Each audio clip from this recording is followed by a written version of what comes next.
The air was filled with music and laughter, the perfect backdrop to what was supposed to be the happiest day of my life. My name is Linda, and I stood there in my white gown, feeling like a princess. But that feeling was shattered in an instant. Linda, dear, could you come here for a moment? My mother-in-law's voice, sharp and insistent, cut through the merriment. I excused myself from my friends and walked over to her, noticing the stiffness in her posture and the tightness of her smile. "What is it, Mrs. Dalton?" I asked, trying to keep my tone pleasant. "It's about the way you look at me, Linda. I know a look of contempt when I see one. I'm your husband's mother, and I deserve respect, not disdain." Her words, laced with accusation, took me by surprise. "Mrs. Dalton, I assure you, you're mistaken. I have nothing but respect for you," I replied, feeling a wave of confusion. "Respect? Ha! I've seen the way you roll your eyes, the little sighs when I speak. You think I'm blind? You've turned my own son against me." Her voice rose, drawing the attention of nearby guests. "Mom, what's going on here?"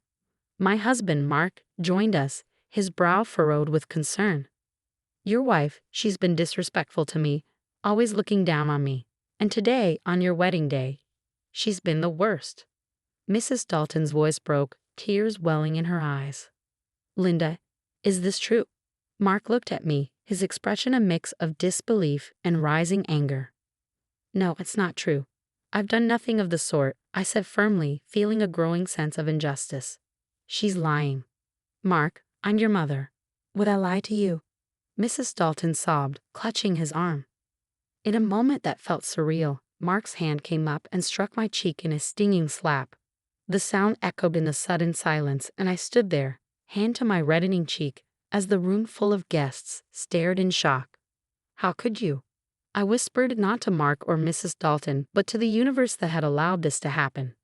"Linda, I didn't mean," Mark stammered, his anger giving way to confusion and regret.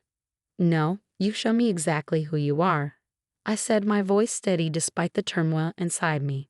Turning away from them, I addressed the crowd. "I'm sorry you had to witness this. Please continue to enjoy the celebration. I need a moment alone." As I walked away, the whispers began, but I held my head high. This was not the end, but the beginning of something else. A plan started to form in my mind, a plan for justice. This humiliation would not go unanswered. In the privacy of the bridal suite, I allowed myself a moment of vulnerability, letting the tears fall. But they weren't just tears of pain. They were tears of determination. I would not be a victim. I would be a victor. After the wedding incident, I knew I had to take action.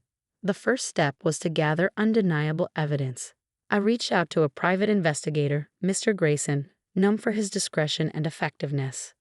"Mr. Grayson, I need your help. My husband Mark and his mother have been, let's say, less than kind." "Understood, Linda. What exactly are we looking for?" "I need evidence of their behavior, anything that shows a pattern of emotional, financial, or legal abuse." "Consider it done.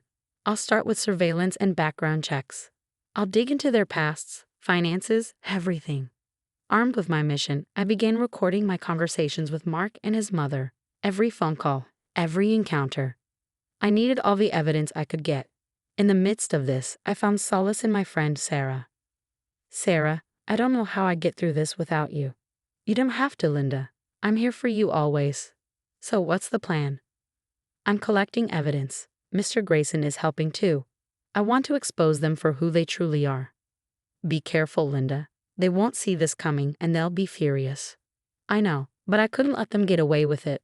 As weeks passed, the evidence started piling up. Calls where Mark's tone was aggressive and demeaning, financial records revealing his mother's tight grip on his assets, and questionable transactions hinting at fraud. One evening, Sarah and I sat down to review the findings. "Look at this, Sarah. These bank statements. They're moving large sums of money. But to where? And these emails. They're planning something, but what? We need to connect the dots. This is more than just emotional abuse. It's a web of lies and manipulation."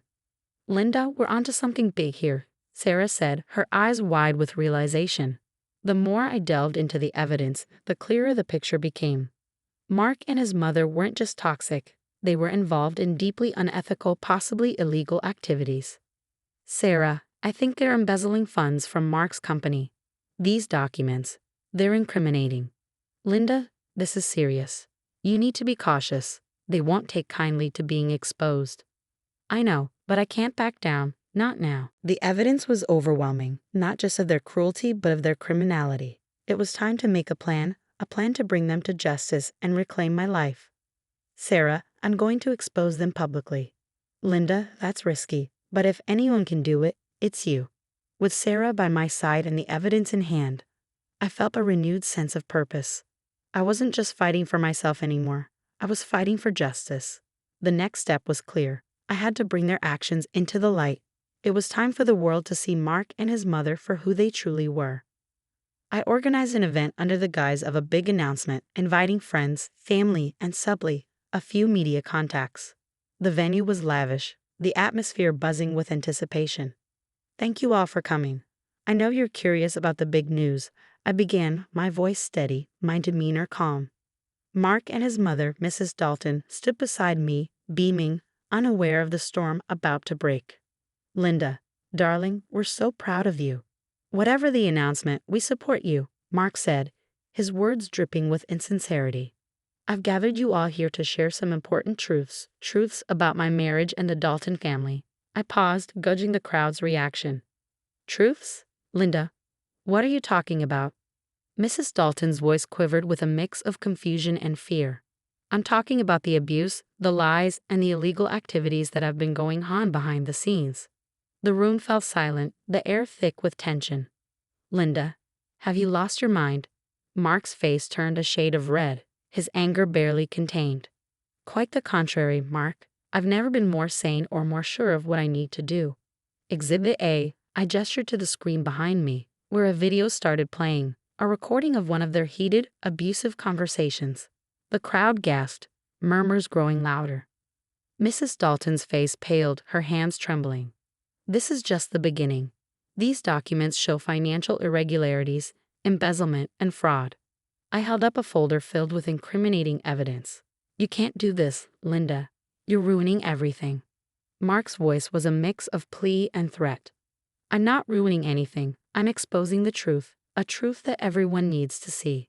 The media personnel started clicking their cameras, capturing every moment of the unfolding drama.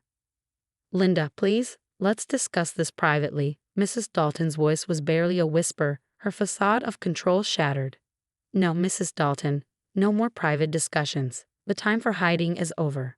As I continued to reveal more evidence, the reactions varied from shock to disbelief. Some guests shook their heads, while others whispered among themselves. Mark and Mrs. Dalton stood frozen, their masks of respectability falling away. This is my story, a story of surviving abuse and standing up against injustice. I refused to be a victim any longer. The event concluded with a flurry of activity. The media swarmed around, asking questions, while many guests offered words of support and admiration for my bravery. As I walked away from the podium, I felt a weight lift off my shoulders. I had done it. I had exposed them publicly, maintaining my composure and control. It was a moment of triumph, a moment where I reclaimed my power and my voice. The courtroom was stark and imposing, a fitting arena for the final act of my journey. As I sat there, a mix of nervousness and determination, my lawyer beside me, I couldn't help but notice how unsettled Mark and Mrs. Dalton looked across the room. Your Honor, we are here to present the case against Mark and Mrs. Dalton, not just for a divorce, but for years of emotional and financial abuse, my lawyer began, his voice resonating with confidence. Linda, you can't win this. You're going too far. Mark's desperate whisper reached me from across the room. This isn't about winning, Mark. It's about justice. It's about showing the world who you really are. I replied calmly but firmly. The trial proceeded with my lawyer presenting the evidence meticulously, the recordings, the financial documents, everything that painted a true picture of the life I had endured. Your Honor, as you can see, the evidence is overwhelming. We seek not only a divorce but also appropriate legal action for the wrongs committed by the defendants. Your Honor, this is all a misunderstanding. Linda is exaggerating. Mrs. Dalton's plea sounded hollow, even to her own ears. Exaggerating? The evidence speaks for itself. You can't hide from the truth anymore. I said, my words directed at both Mark and Mrs. Dalton, a final testament to my stand against them. The judge, after reviewing the evidence and hearing the testimonies, made her ruling. In light of the overwhelming evidence, I grant the divorce and order legal actions against Mark and Mrs. Dalton for their conduct. As the gavel struck, a sense of vindication washed over me. I had done it. I had stood up to them and emerged victorious. With the legal battles behind me, I began the next chapter of my life, a chapter of healing and rebuilding.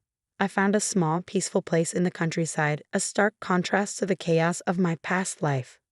Sitting on the porch of my new home, a warm cup of tea in hand, I looked out at the tranquil view before me. The trees swayed gently in the breeze, birds chirped in the distance, and for the first time in a long time, I felt at peace. This was it, a new beginning, a life free from lies, manipulation, and pain. My journey hadn't been easy, but it was worth it. I had not only survived, I had triumphed. I had found my strength, reclaimed my voice, and now I was finally free. As the sun set, casting a warm glow over the horizon, I knew I was exactly where I was meant to be. The future was uncertain, but it was mine to shape, a future filled with hope, healing, and happiness. This was my story of triumph, a story of a woman who refused to be silenced, who stood tall against all odds.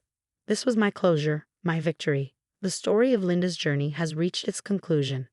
Do you believe Linda's decision to publicly expose and legally confront her husband and his mother was the best course of action?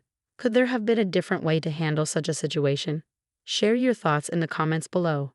And if you enjoyed this story and want to see more like it, don't forget to like this video and subscribe to our channel for more compelling narratives. Your support helps us bring more stories to life.